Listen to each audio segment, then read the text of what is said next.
he was the king of the homosexual world.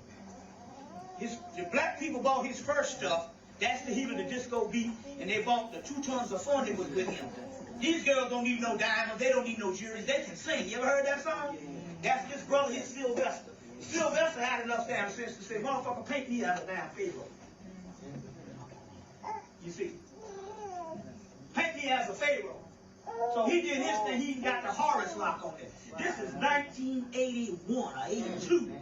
We wasn't even into this at the particular time. This is Sylvester. He had enough sense to say, hey, you know, I'm gay. You know what I'm saying? That don't mean shit. I'm doing my thing. I'm a damn Pharaoh. The hermaphrodite. You see what I'm saying? Which is called Kefra. It's a hermaphrodite. You see what I'm saying? The gatekeepers. And it, yeah, and it, yeah. Well, they're talking about the energies that can go both ways as the energies that see, you got to understand in the spirit world, there ain't no such thing as gender. You see what I'm saying? You know, I was mostly male all of my incarnation, but I was a housewife in Atlanta one time. So there is no such thing as gender. So up there, so they were talking about the gatekeepers and homosexuals in the spirit world is talking about going both ways. You gotta understand. Now this is when you look at black men with this shit that's not in the closet, it's a spirit force. Let's put it this way. I'll put it this way. Being a heterosexual, I have to preface that. When I first heard that, I thought it was ridiculous, but when I heard that the government, there was some people that wrote up, some gay guys that made a movie called Paris is Burning, 1993. And then when I heard this gatekeeper shit, I said, oh, that's some bullshit. But when I heard that these guys that wrote this thing in 1993 called Paris is Burning, it was all about the black gay. They would sew clothes, they would have these festivals, they'd have these bowl contests, they would have these dance things, and they were doing that shit in the whole world. And they messed around and let it crack a document and they put it in a movie. And the government rolled in and killed all of them. You have to ask yourself, what kind of damn energy these motherfuckers are rolling with? The government said all of them got to die. Now, when you hear the history of disco, and you hear the history of it, it was the first time they said that the straight world and the gay world came together. Okay? Then all of a sudden they start looking at the gay motherfuckers and they got on wings on the back of their shit on the disco floor. They said, oh shit, that's the fairy kingdom. That's the kingdom of Osiris and Dionysus. We gotta destroy that. Let's get ready to lift some shit up. You see? So there's different things that they know about mythology and realms of knowledge and stuff. The fairy kingdom, the elf kingdom, the gnomes, they call it. That's best. You see, and these particular ones, they said, wait a minute, they on the dance floor, they dancing with straight people. So they had to destroy the whole disco thing. They just moved on the record company and say, shut it down. You see. So then they look up 13 years later, and these boys, these black guys are doing some shit with some Hogan, and they in their own world, they're making costumes up. Then motherfuckers can sew, they can do all this shit, you can party planners to the start, they got their whole ecological system. They said, you gotta roll on all them faggots and kill them. Because they producing an energy of a fairy kingdom or a new world that we trying to stop. See, in order to keep the rigid world to rule over people, it's got to be strict orthodoxy. Strict codes of religion. So this ain't got nothing to do with intercourse. This got something to do with the creativity of the black man who done tapped into his feminine energy. Right. Okay. Cooking, sewing. Right. See, we look at it as a sexual thing and we get turned off by it. Right. So that's how I was shut down for years with that shit. Right. You see what I'm saying? And not looking at the creative force. These motherfuckers is free. You see what I'm saying? You see? So the government said, oh, fuck no. See, you got to look at the way they study shit.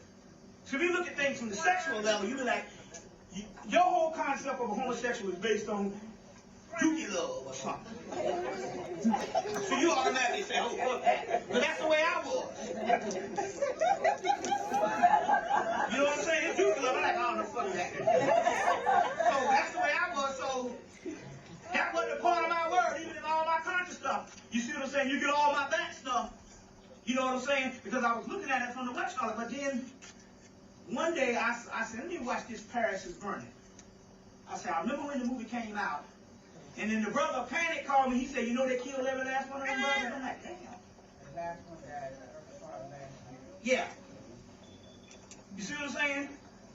That was some stuff because they didn't want certain things to break through. You see? So you got to look at things as a bigger picture of just a social thing on how things come down to certain levels and stuff. Now all of a sudden I'm seeing this fairy king, and we try to go find we found two black fairies in a room that had 100 white fairies. I said, so what about these fairies that they gotta paint them always white? That's to keep you out of it. And they had 2 black fairies hid way in the back of the shell. We bought both of them. And I looked and I was like, God damn, they got on the same wings that them faggots had on the disco floor. See what I'm saying? Fairies. Fairies. He's a fairy. See what I'm saying? So you gotta look at you have to push the boundaries. You can't be locked down. And you got to be scared. That's not a threat on my masculinity to talk about a faggot like it's some stuff like that. Like all of a sudden I'm just gonna start feeling sexy. See what I'm saying? You know what I'm saying? So it ain't that way. You know. So my point here is that's how a lot of that stuff. How they look at this stuff. Anything that ain't dealing with orthodoxy, you see, might be a threat to the status quo. Because they try to turn the people that was practicing like adult homosexuality into like pedophiles, try to mix that in with it. And it never. Most pedophiles are masculine males. Yeah.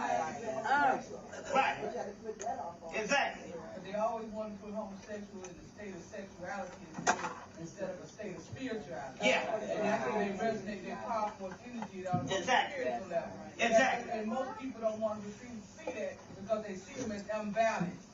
Because of their sexual nature. I think that's the problem with the person, not the individual. Right. Well, they got to do it. That's just the stereotypes put on a person. Right. That's what I'm saying. You know it's got to be something. Why is it that they're the woman's best friend if they all fucked up? Right. You know what I'm saying? You see what I'm saying? So, now,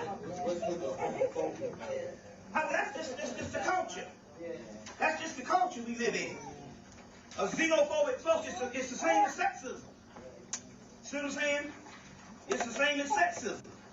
Now, so, Okay, you got a lot of black actors here, like 10 years ago, well, maybe 5 years ago, put on dresses. Well, a lot of that is the government. See, that's another exploitation. They're not doing it for homosexuality. They're doing it as a form of exploitation. They're trying to do something. That's a code. Yeah, all of that. Because, I mean, Chappelle got on the open book, he said, I ain't putting no. Right. Well, guess where he got that from? One of my tapes. What happened was I did a lecture on that in 2003 about the dress. All the rappers was coming to the lecture. But they fucked around and put it on the flyer about the rappers, and their agents called them. They got agents that called and said, you can't go there. So they had to be absent. But what they did was, they sent them all the tapes. And it was about that. So Dave Chappelle got one of the tapes, because, you know, his whole thing, his music is rap music, and that's what he showcased on his thing. So he got the tapes, and then he said, I heard about they have to wear the dress. Got that from me. Oh, okay.